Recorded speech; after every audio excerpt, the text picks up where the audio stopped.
Catherine Viette once more is going to take us through all the international front pages this morning. Funerals being held for those killed in Monday's terrorist attack in Tunisia. Yes, we're going to begin with the La Presse de Tunisie and their front page. They've got a photo of one of these coffins, and headline says, "It's a day mixed with pride and emotions." So a reference there to the city residents in Ben Gurdain who helped the country's security forces fight off those attackers on Monday. And if you look inside the paper on their editorial pages, they say that while, the citizens' uprising has been a source of pride, the paper's warning that now is a moment of truth. It says that Tunisia is at war, and Tunisians need to open their eyes because most of the terrorists involved in the attack on Monday were actually Tunisians. They weren't foreign fighters from far-flung locales. The paper says that, this terrorist threat isn't also just because of our porous borders, pointing to Libya, their neighbor next door. And it warns there's sort of maybe a fifth column operating in the country, and it's urging the government to do more to combat radicalism in Tunisia. And it says that, we're a country at war and we need a government at war. And that's a theme that's also echoed by Le Temps, another Tunisian newspaper. Says the government's held meetings, released statements condemning the attack, but, all of this is sort of nothing but lip service. Tunisians are waiting for concrete decisions from their leaders, not empty slogans and ineffective measures. However, it does applaud the response of the country's armed forces, but says the attack here has revealed weaknesses of the political class. Okay, well, let's switch gears, Catherine. Let's look at a man now who's left an indelible mark on the music industry. Yeah, we're talking about Beatles producer George Martin. And as everyone knows, he passed away yesterday at the age of 90. And for many, he was considered the fifth Beatle. The UK's Independent has a really lovely photo of him on their front page with a tribute from Paul McCartney. And inside, the paper's editorial section goes so far as to say that he changed the course of pop history. He was a producer. He established the role of a music producer as a vital artistic force behind the fulfillment of any one performer's vision.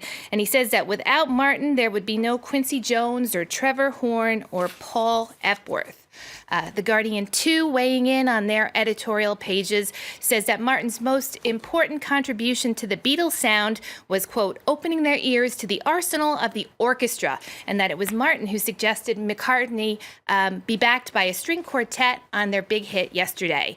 And that's the hit that opened the doors to, quote again, the perky piccolo trumpet on Penny Lane and the mournful French horn on For No One.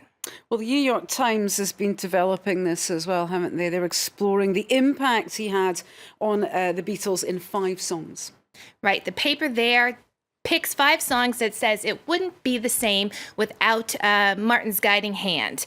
And I'll just quickly sum them up. They are From Me to You, Yesterday, that string quartet that I just mentioned, In My Life, Strawberry Fields Forever, and A Day in the Life. And those last 2 from the album Sgt. Pepper's Lonely Hearts Club Band. Well, yesterday's announcement caused a bit of confusion, didn't it, with a different George Martin? Tell us more. Yes, there's a George, but you can't forget the middle initials, R.R. Martin. He's the author for the Game of Thrones. A lot of fans initially just saw George Martin, started posting tributes, all of this on Facebook. So, Time magazine says that, we need to say that George R.R. Martin is indeed alive and well. And the author shared a post where he wrote, "I'll have to go with Mark Twain and insist that rumors of my death have been greatly exaggerated, and I expect to hang around for quite a while yet. Thank you very much." I'm sure Game of Thrones fans will be very pleased with that update there.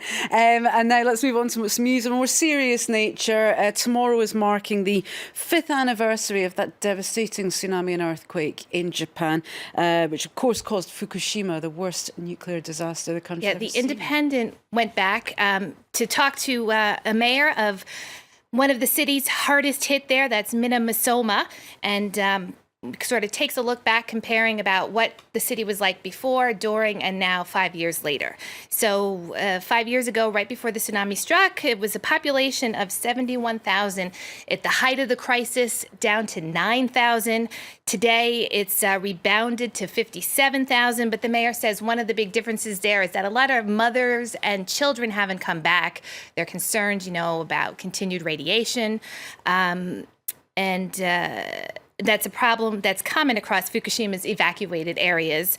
And the paper sort of has a breakdown of a couple of figures, which I'll just quickly mention. 49 municipalities have completed decontamination work, but 45 still haven't.